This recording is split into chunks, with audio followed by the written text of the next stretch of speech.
First, their tax affairs came under scrutiny. Now it's Amazon's working conditions. Hundreds of employees on 0 hours contracts are subjected to a regime described as horrendous and exhausting.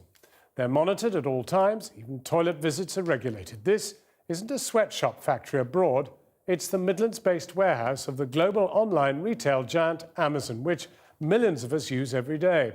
Our business correspondent Siobhan Kennedy has this exclusive report.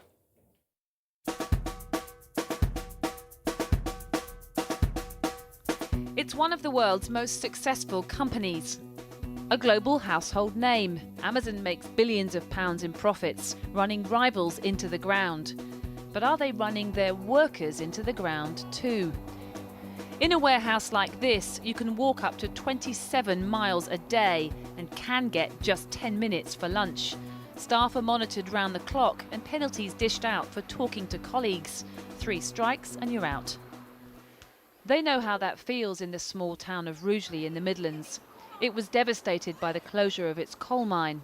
So when Amazon arrived here 2 years ago, former workers told us they finally believed the town's luck had turned. You think, oh, wow, massive. Look at the size of this company, you know, look at this, everything that they've got, look at that they're American-based. We must be secure here, there must be work for us here. I think we all had that false sense of security, to be honest, when we first started. And it just didn't prove to be the case. Disappointing. And it hasn't done for the town what people thought it would? No, there's a lot of angry people in town about Amazon. We've spoken to numerous former employees like Michelle, who used to work at Amazon's Rugeley warehouse and who paint a very different picture of the company most people experience. Rather than employ the majority of its staff full-time, Amazon instead makes extensive use of so-called 0 hours contracts. For staff, it means no guaranteed set hours or job security and shifts that can be cancelled at the drop of a hat. But for Amazon, they provide the ultimate flexibility, allowing it to switch labour costs on and off like a tap. 0 hours contracts are legal, but former employees like Emma say it's the way Amazon uses them that's created so much bad blood. You could turn in at 7 o'clock in the morning and be sent home at 8. That's after standing around. Or you could go in and then them say to you, don't come in tomorrow.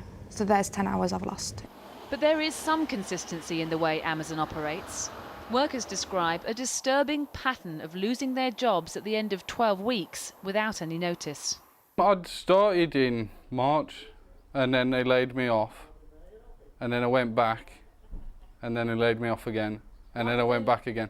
Martin now works full-time for the local community centre. He, like others, believes that Amazon has a pattern of deliberately sacking temporary workers at the start of their 13th week to avoid the legal obligation of having to give them the same rights and benefits as full-time staff.